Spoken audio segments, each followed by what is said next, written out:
So you were saying in high school or in school, you were already kind of had this innate drive to make. Yeah. I think I've always made art one way or another. Always made things, made clothes, made. Yeah, just always made something or other. And do you think every artist it is kind of born into them in a way?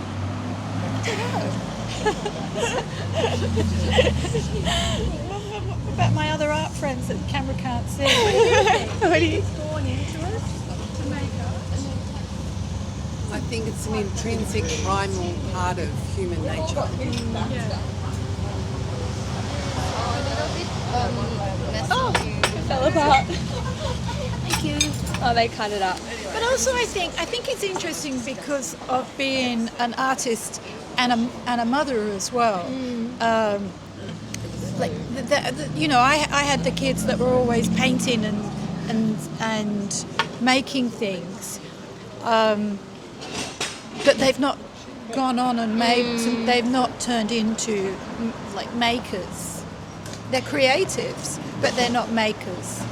Well, I'm curious if whether we need a little bit of friction or pushback, or like some of the best artists maybe didn't grow up in an environment where it was nourished or encouraged, and that's what drove them to want to express it even more.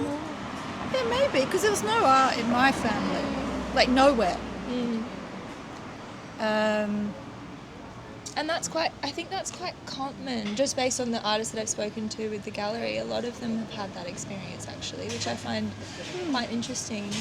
But then sometimes you just sort of feel like that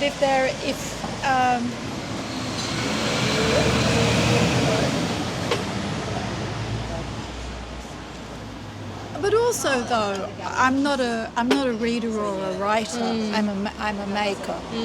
I think there's that kind of different. Yes. Pass the muffin. Pass the muffin. Well, you identify as a sculptor before, a drawer. I think so. I think like a sculptor. I don't think like a painter. Oh my gosh, what's the difference? Thinking like a sculptor or a painter? It's the difference between 2 dimensions and 3 dimensions. True. But it's a lot more. Yeah.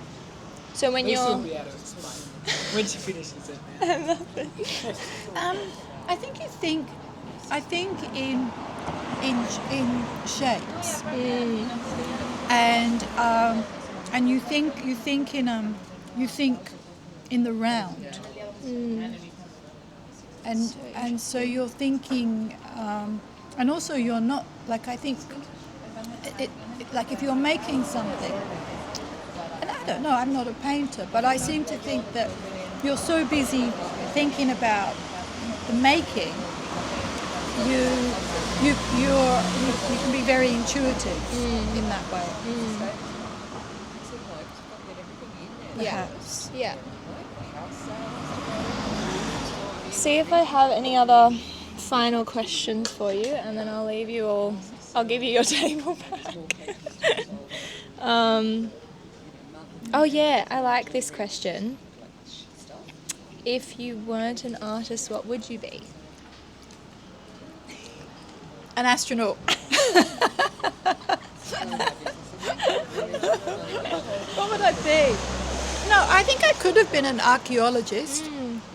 I quite like that. I like the idea of that sort of digging, and I always used to.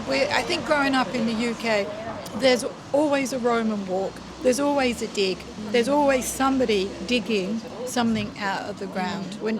At that point in time, so you're always aware of almost that kind of detectorist. There's always a field with somebody digging in it or finding something, and whether that be Roman coins, whether that be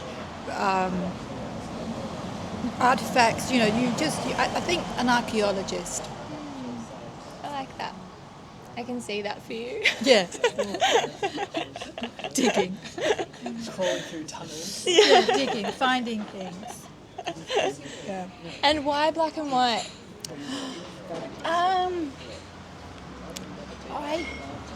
I think, again, going back to the sculptor, it was found objects. So found colour, found objects, and so I'm not very comfortable with the colour, and I don't like the emotional content of colour. So it's formal, like in the sense drawing in black and white, it's formal. Yeah, that makes sense.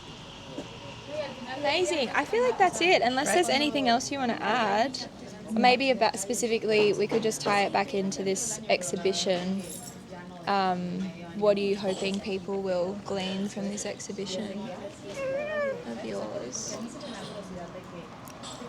Curiosity, just to look. Great. Amazing. I think to look, to think, and to think about, when they walk the streets, to think about where they're walking. Amazing. I think that's a wrap. Thanks, Lisa. Exciting. I'm excited to see it all come up.